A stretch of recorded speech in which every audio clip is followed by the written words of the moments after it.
Maayong gabi sa ato ang tanan mga kaigsuonan. Welcome sa ato ang Daily Dose of God's Word. Another night nga kita mag-uban alang sa pagtuon sa pulong sa atong buhi nga Dios. Sa mga kaigsuonan, pinagig pagsugod. Ato ang sugdan ang ato ang Bible study tonight, pinaagi sa usa ka awit. Siyang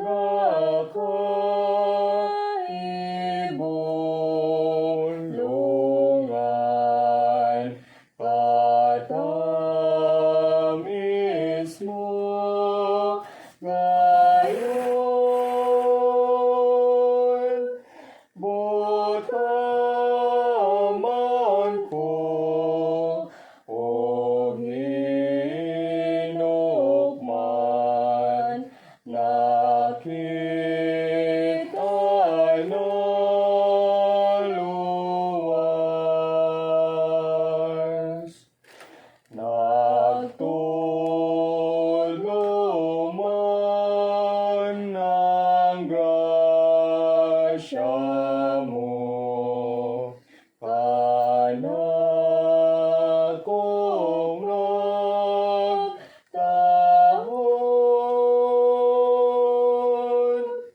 Biliron man king grasya mo, nga akong nagdawat.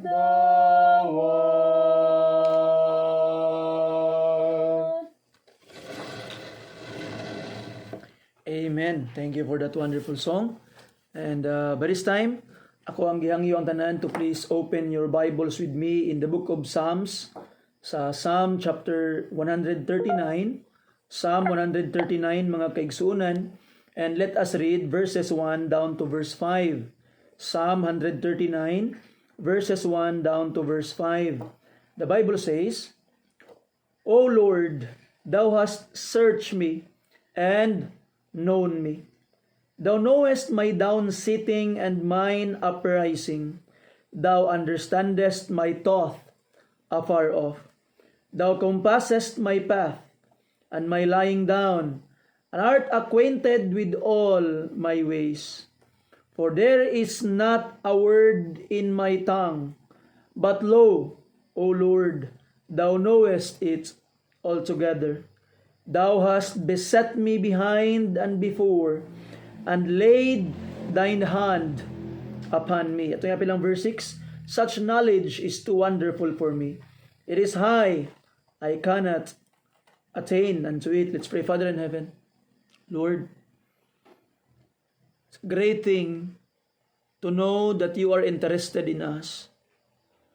It's very, very comforting, Lord, to know that you know every actions, every spoken word from our mouth.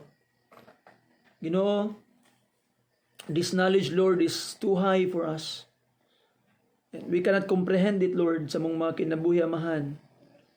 But Ginoong Dios, it is both a comfort and a challenge alang kanamo, Ginoo, knowing that one day we will be facing you diha sa imong gingharian. Help us, Lord, to live a life nga makahatag og kahimayaan kanimo amahan, knowing that you are monitoring us every day sa among mga kinabuhi because you are interested.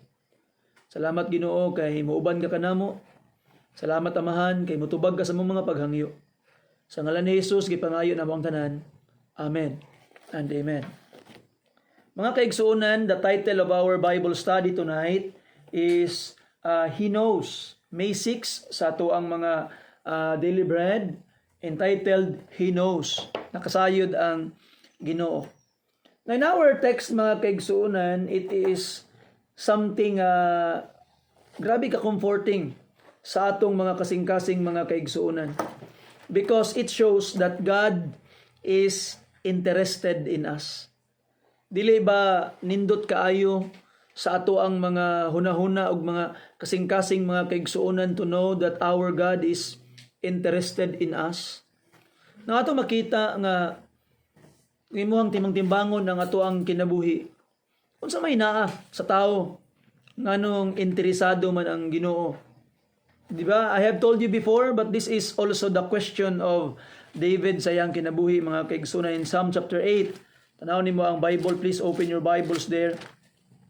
In the book of Psalm chapter 8, mga kaigsunan, sa ato ang mga Bible, sumala pa ni David, mga kaigsuunan, ingon pa niya diri sa pulong sa Ginoo. The Bible says, atong sugdan sa verse 3, when I consider thy heavens, the work of thy fingers, the moon and the stars which thou hast ordained. So David was meditating. Tanaw niya ang langit, kita niya ang mga bituon, kita niya ang bulan, and the universe itself. And those things, mga heavenly bodies, na-realize David, mga kaigsunan, that those things are the works of the finger of God. Binuhat sa Dios. And through those great things, gikumpara ni David yung kaugalingon sa mga bituon, sa bulan, sa mga creation sa Ginoo. And David came to ask himself, ngun pa niya sa verse 4, what is man that thou art mindful of him, and the son of man that thou visitest him? Unsay naa sa tao? What is man, Ginoo? Unsa may naa sa tao, Ginoo? Ngano man nga nagunahuna ka kaniya? Why you visitest him? Mga kaigsoon, let us try to make it more personal. What am I, Lord? Unsay naa sa ako, Ginoo? Ngano nagunahuna man ka kanako? Igsoon, God is thinking about you. You are in the thoughts of God. Nagunahuna ang Ginoo sa imuha personally, mga kaigsuonan. And ask yourself, Ginoo, unsa may naa sa ako? Nganong nagunahuna man ka kanako? You see, if you would try to examine yourselves, mga kaigsuonan, and think of it, unsa kay naa sa imo? Nganong ginahuna kas Ginoo, mga kaigsuonan? And I believe that both of us, ikaw ug ako, igsuon, we will realize that there's nothing in us for God to think for us. There is nothing in us, mga kaigsuonan, for God to give us importance. And we can only conclude, because there is nothing from us nga mahimong hunahunahon tas Ginoo, we can only conclude the reason is because there is something in Him. Unsa may naa sa Ginoo, nganong ginahuna kaniya, God has this great love. Nay dakong gugma ang Ginoo alang kanimo. What's the reason? I don't know what's the reason, mga kaigsunan. Maybe because God is love, He choose to love you. Tanawan pagid nimo ang giingon pagid sa pulong sa Ginoo. Wala lang kaniya ginahuna. Bisan pag ikaw magkasala, ang giingon ni Apostle Paul sa Romans chapter 5 sa verse 8. And this, if you would just realize deeply imo ang kinabuhi, no, imo ang pagkatao, murag mas maangkon nimo ang appreciation ni ining maong bersikulo ingon pang Biblia, but God commended His love toward us. Ipakita niya ang gugma. Kanus aman, ngun pa niya. In that, while we were yet sinners, Christ died for us. While we were yet sinners, Christ died for us. Look at that. Samtang kita mga magkasasala pa, Jesus Christ already showed His love for us through dying for us in the cross, mga kaigsuonan. What a great love. Diba? So ato makita, mga kaigsuonan, God is interested in me, a sinner. Wala ba ka matingala, ana, mga kaigsuonan? Is it a great truth nga dapat nimo ikalipay nga ang Dios, who is the greatest in all universe, nagunahuna sa imuha? Interesado sa imuhang kinabuhi, mga kaigsuonan. Now look at those great men in the Bible that we look up. Katong mga great men in the Bible nga atong gina-look up, mga kaigsuonan. Tanawan nato ang ilahang understanding sa ilang kaugalingon. Look at this. In Psalm chapter 22 verse 6, open your Bibles there. Psalm chapter 22, mga kaigsuonan. Nabrin ninyo inyong mga Bibles palihog. Sa verse 6. Okay? This is David speaking, mga kaigsuonan. Ingon pa ni David, but I am worm and no man, a reproach of men and despise of the people. You see? We look up David as someone, mga kaigsuonan, nga a man after God's own heart. We look up David as someone who is brave and who was able to defeat a giant through the power of God. But David, when you ask him, David, how do you describe yourself? David would say, I am a worm and no man. How about Abraham? Abraham, in which we call the father of many nations, the father of faith, the friend of God. Si Abraham, but how would Abraham describe himself in comparison sa ato ang Dios, mga kaigsunan? In Genesis chapter 18 and verse 27, tanaw nimo ang pulong sa Ginoo. The Bible says, and Abraham answered and said, tubag niya sa Ginoo, behold now, I have taken upon me to speak unto the Lord, which am dust and ashes. So David looked at himself as a worm before God. Abraham, the friend of God, looked upon himself as dust and ashes before God. So mga kaigsunan, when those people is before God, they were very, very low sa ilang view, sa ilang kaugalingon. You know, when you have a great view of God, then you will be having a very low view of yourself. And if you have a great view of yourself tonight, maybe it means that you don't have a great view of God. So mga kaigsunan nato makita nga unsa lang man tang tao nga ginahuna tas Ginoo. And di lang kay ginahuna kaniya, mga kaigsunan. He wanted to save you and even gave His own Son to die for you, mga kaigsunan. What a great love. And I hope imo nang mabutang sa imong kasing-kasing nga realization karon. And i-appreciate nimo imong kinabuhi, mga kaigsunan. I-appreciate nimo ang gugmas Ginoo sa imuha. That we don't deserve all this great effort from Him. So I hope that by the grace of God, we will have effort toward Him, mga kaigsunan, knowing na grabe ang gibuhat alang kanato who do not deserve. And if you would serve Him, if you would honor Him, if you would do all your best for Him, He deserve it because He is God. But when God gave His life, we don't deserve it because we are just man, mga magkasala who always rebel against Him. Naingon pang pulong sa Ginoo, Lord, Thou hast searched me and known me. God knows us. And He is interested, mga kaigsuunan. You see, gi-search ka sa Ginoo. Gusto ka ilhon sa Ginoo. Meaning, interesado siya sa imo, mga kaigsuunan. He wants to know you. Now, tanawa ang verse 2. Tanawa ang interes sa Ginoo sa imuha, igsuon. Thou knowest my down sitting, and mine uprising. Thou understandest my thoughts afar off. What that? Muna sa David, mga kaigsuunan, ingon pa niya sa verse 23, search me, O God, and know my heart. Try me and know my thoughts, and see if there be any wicked way in me, and lead me in the way everlasting. So David is asking God to correct him. Lord, kabalo manggid ka sa ako, Ginoo, you know me, correct me, Lord, search me, and know my heart, and lead me to the way everlasting. So, there are at least three phases ang usa ka tawo, mga kaigsuunan. Natay dagway nga ato ang attitude kinaiyahan nga ang ato rang mga higala ang nakabalo. Mga close friends lang ang nakabalo. Natay dagway, mga kaigsuunan, nga mauray makita sa mga tao sa palibot. Maybe your churchmate, maybe the people around you, mo lang lang makita. They do not truly know you deep inside. Something atong ipakita lang sa tuang mga close friends. Napoy mga butang nga ato lang ipakita sa ato ang family. And we will be ashamed to show it to other people. You see? And all of us are guilty of this, mga kaigsunan. Natay mga kinaiyahan nga mahadlok tagpakita sa uban. And maybe you are mourning nganong inaana ang imong kinaiyahan, nganong inaana ang imong mga buhat atubangan within the family. You cannot show it to other people. And me myself, I am guilty of it. And I know, mga kaigsunan, you too is guilty of it, mga kaigsunan. Ato makita, no? Wala tayong matago sa Ginoo. when God is interested in us, it is something makatag comfort sa ato because the greatest in the universe is interested to me, a worm, a dust and ashes.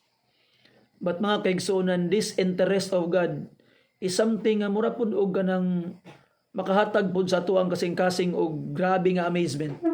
Nganuman, it means that God knows everything you do, everything you say, everything you think. Ingon pang pulong sa Ginoo, He knows your thoughts afar off. Meaning, He knows every intention. Kita bitaw nga tao, ang atong ginabuhat is usahay, dili na to masabtan kung unsa gyud ang hunahuna niining tawhana through the actions nga iyang ginapakita. Because the actions of people are very, very deceiving.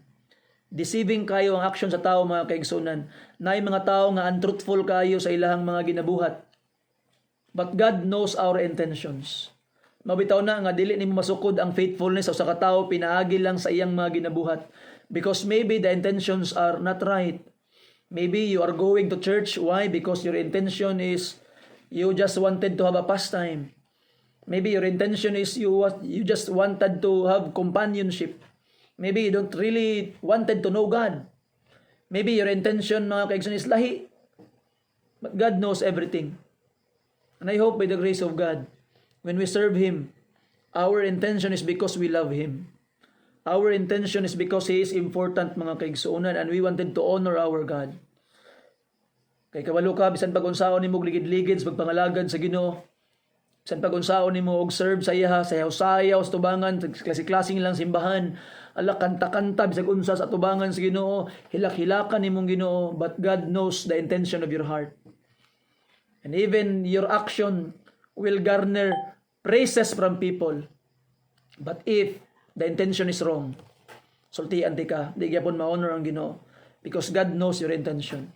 So karong gagabihiuna by the grace of God, because God knows every intentions of your heart, by the grace of God, igsuon, examine yourself karon. Why am I serving Him? Anong ga-serve man ko sa iya? What is the intention behind my heart? Unsa man ako ang gusto nga ipakita gyud ay sa Ginoo? Why I am doing things that I am doing, mga kaigsunan? I hope ang imong intention is because you love Him. You wanted to honor Him. Og tinuod bugang nahigugma niya, nothing can stop you in serving Him, mga kaigsunan. Natanawa nimo ang continue reading sa verse 3. Tanawa ang interest sa Ginoo. Thou compassest my path, and my lying down, and art acquainted with all my ways. Wow. Acquainted with all your ways. Everything that you have done sa imong kinabuhi, God knows, mga kaigsunan. So, wala gid tay matago di sa Ginoo. Look at this, Psalm chapter 33 verse 14. Open your Bibles there, please. Psalm chapter 33 sa verse 14. Ingon pang pulong sa Ginoo, mga kaigsuunan. From the place of His habitation, He looketh upon all the inhabitants of the earth. Wow. God looketh at us. Tanaw tas Ginoo. Kabalo ka, ingon pang Bible, we are all naked before the eyes of God. Hebrews chapter 4. Tanawa ang ingon sa pulong sa Ginoo, mga kaigsuunan. The Bible says, Hebrews chapter 4 in verse 13, neither is there any creature that is not manifest in His sight, but all things are naked in His sight, and open unto the eyes of Him whom we have to do. We are all naked and open. Walay sirado sa tubangan sa Ginoo. Walay tago at tubangan sa Ginoo. Everything is open. No secret in the eyes of God. Everything is dayag, mga kaigsuonan. Dayag ang tanan at tubangan sa Dios.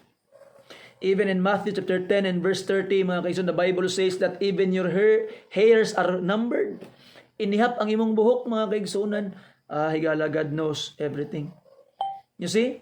Tanawa mo ganimong verse 4, for there is not a word in my tongue, but lo, Lord, Thou knowest it all together. God knows every word from our tongue altogether. Mabitaw na nga ingon sa Matthew 12 verse 36, every idle word that men shall speak, he shall give account of it in the day of judgment. Manubag kas Ginoo. tanan nimong istorya sa tago man o sa dayag mga kaigsuonan. You see? Mauna nga by the grace of God, let us try to go back in our heart, check our intentions kung tama ba niya itong intention mga kaigsuonan at tubangan sa Ginoo, because God knows everything. God knows everything sa atong mga kinabuhi. Ingon pa niya sa verse 5, ang nakanindot lang yun pod, because He knows everything, He is able to protect you from everything pod. Verse 5, thou hast beset me behind and before, and laid thine hand upon me. So, ato makita mga kaigsuonan na beset here meaning enclose. Giparilan kas Ginoo, gikuralan kas Ginoo mga kaigsuonan. You see? Kaya nga naman, you are under His protection. Adlaw-adlaw siya nagtanaw nimo. That's why there is nothing happening sa imuha mga kaigsuonan nga wala niya gitugot. And God will discipline you kung gitawag nga if you are running away from Him, because He knows. And God will bless you if you would praise Him. Why? Because He knows. Yun pa sa verse 6, such knowledge is too wonderful for me. It is high. I cannot attain unto it. Kuyaw kuno, taas kuno kay ni nga knowledge, nga kahibalo, sumala pa ni David mga kaigsunan. Very, very high. Di daw niya masukod. Di daw niya matungkad. Sumala pa ni David. Now, let us try to look at more about the thoughts of God sa tuwa. In Psalm chapter 40 verse 17. Psalm 40:17. That's right. Psalm 40:17. Open your Bibles there. Ingon pa ang pulong sa Ginoo mga kaigsunan. Tanawa ingon pa ni David. The Bible says, but I am poor and needy, yet the Lord thinketh upon me. Thou art my help and my deliverer. Make no tarrying, oh my God. Look at that. You see, wala gipili ang Ginoo, poor and needy, rich. If you are His, iya kaigsuon. He's thinking about you. Induta kay no? Naaday gawna-huna sa imuha mga kaigsuonan. Wala day kagikalimtan. Gawna-huna kas Ginoo. Isaiah 49 verse 16. Tanaw nimo ang Biblia mga kaigsuonan. Isaiah 49 sa verse 16, the Bible says, atong sugdan sa verse 15 and 16, can a woman forget his sucking child, yang gasuso nga anak, malimtan ba sa kababae, that she should not have compassion on the son of her womb? Yea, they may forget, yet will I not forget thee. Ingon pang Ginoo. Verse 16, behold, I have graven thee upon the palms of my hand. Thy walls are continually before me. So igalay igsoon, God is continually before you igsoon. Uban-uban pirminting Ginoo sa imo. Gipati kaniya siyang kamot.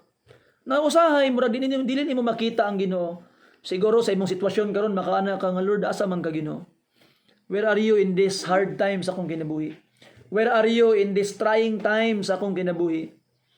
Now look at this. Just like the Israelites when they are running from Egypt, mga kaigsunan, and the Egyptians, sa Exodus chapter 14. Tanawa ang giingon sa Biblia mga kaigsunan. Exodus chapter 14 verse 19. Look at this. And the angel of God which went before the camp of Israel, meaning gauna sa ilaha, galid sa ilaha, ilang ginasundan, removed nihawa. And sometimes mo lang na ito makita mga kaigsunan, it seems that the presence of God is removed. The angels of God that is protecting us is removed. All we can see is trouble. All we can see is pain. Pero ito nakita, ningon pang pulong sa Ginoo, removed and went behind them. And the pillar of the cloud went from before their face and stood behind them. Higala igsoon, sometimes ang Ginoo dili siya maguna. Sometimes tuwa lang siya sa likod, nagbantay sa imuha mga kaigsuonan. Just like the Israelites, when they need to go forward, and because the enemy is at the back, nagagukod sa ilaha, ang Ginoo ni hawa sa tubangan, nibalhin sa likod, nagbantay sa ilaha mga kaigsuonan. And sometimes we wanted to have assurance, presence sa Ginoo, but higala igsoon dili kabiyaan sa Ginoo. Maybe if you cannot see Him in front, He is in your back, protecting you, pushing you forward. Padayon lang anak, lahutay lang, narang ko diri sa imong likod, nagbantay mo, bless sa imo ha. You see? You know, God is speaking to us. Kabalo ka no, ang Ginoo bitaw, grabe gud makita nimong Bible, ang Ginoo grabe kay siya ka caring sa ato ha. Sometimes God is shouting at us, sagitan ka sa Ginoo. Singgitan ka sa Ginoo. There are times in the Bible that His voice is just like thunder. Murag kilat ang iyang, murag dalugdog ang iyang tingog mga kaigsuonan. When Jesus Christ was speaking to God in the garden, ingon pa ang Jesus Christ, Lord, this is the time that you will glorify me. Tubag ang Ginoo, I have glorified it. Anang Ginoo sa amahan sa langit. Ingon pang mga tao sa libot, uy, murag nagkilat lagi. You see, ilang pagdungog sa tingog sa Ginoo, murag kilat, nagdalugdog. In the book of Revelation, there are thunderings from the voice of God in the throne. You see, sometimes murag kilat ang tingog sa Ginoo kay ngano man, kay di na ka maminaw saya. Ato makita mga kaigsuonan that you are very very busy listening to the world, and God's voice just like a thunder nga mabot sa imo mga kaigsuonan para maminaw kaniya. And sometimes when you're depressed, sometimes when you are very very down, just like Elijah, ang tingog sa Ginoo murag still small voice. Hunghungan lang kaniya. You see?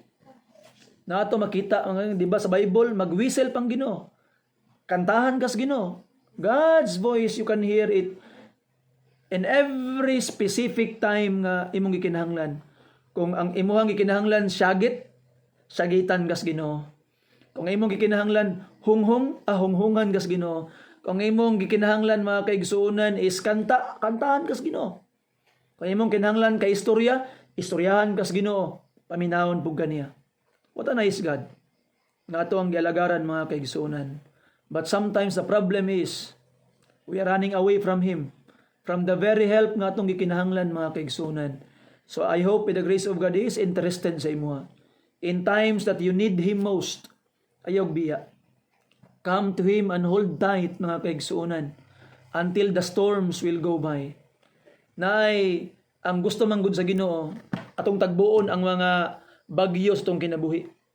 There was a story in an island mga kaigsuonan nga dunay 13 ka buok. So 13 ka mga bangka ang gitawag nga naglaya didto because they are ilang livelihood is na sa dagat. 13 ka barko na sa dagat mga kaigsuonan. And one missionary noticed nga ang katong gitawag nga maong community, gamay lang kayo ang mga lalaki na bilin. Nganuman, kay katong 13 ka mga barko nga niadto didto mga lalaki man gid na puros gid kagraan ang mga nabuhi. Ang 12 wala kabalik, ang isa lang ka bangka, ka barko ang nakauli mga kaigsuonan. So ngano ka? Why? Because there was a storm in the ocean when they were there. Ang 12 ka barko ni dagan ni sibat. Isa lang gyud ka barko mga kaigsuonan ang nitagbo sa unos, nitagbo sa bagyo mga kaigsuonan. Kay isa ra man kabuk nitagbo sa bagyo. Isa ra kabuk ang nakauli. Why? Because you know sometimes kung imong tagbuon ang bagyo mga kaigsuonan, God will be there. Magtagbo mo sa bagyo, mas paspas ang iyong gitawag nga mahuman ang imuhang kuan because you know that God will bless. Pero no, katong 12 ka buok, bagyo, pagdaga nila, apas pong bagyo sa ila. Giprolong lang nila ang agony. And they eventually were destroyed. You see? So mga kaigsuonan no, sometimes running away is not the best choice. Ato makita mga kaigsuonan, sa may nahitabo kang Peter. Si Peter mga kaigsuonan, unsa may giingon sa Ginoo. Di ba? Pag lakaw niya sa tubig, ang Ginoo nanadaan sa bagyo. Ginoo, paanha ako diha Ginoo. Ingon ang Ginoo, duol. Sa dihang gitubag na sa Ginoo yang pagampo nga muadto siya. Wala na. Nilantaw na sa slahi mga kaigsuonan. Sometimes when God answers our prayer, dito pa ta mawad ag pagtuo. Go on. Tagbua ang bagyo. Because God is interested sa imo, di kanya biyaan. Pero sometimes mga kaigsoon, dili malikayan nga ang tao mismo ang ubiya sa iya. But God is still waiting for us to come back to Him and hold tight, because He will not dili kanya balibaran kung muduol ka kaniya karon. And I hope by the grace of God, you are already saved. Ug gidawat na nimo ang Ginoo nga imong manuluwas. And remember, He's always there for you. Usa ka awit alang kanimo igsoon. Dool ka nga gibugatan, tungod man sa sala. Hatagan ka sa paulay, salig sa pulong niya. Salig lamang, salig kang Jesus. Muluwas siya kanimo, muluwas karon. Si Jesus nagaula na sa manyang dugo. Kaniya noon na karon, og mahinuan ka. Salig lamang, salig kang Jesus. Muluwas siya kanimo, muluwas karon.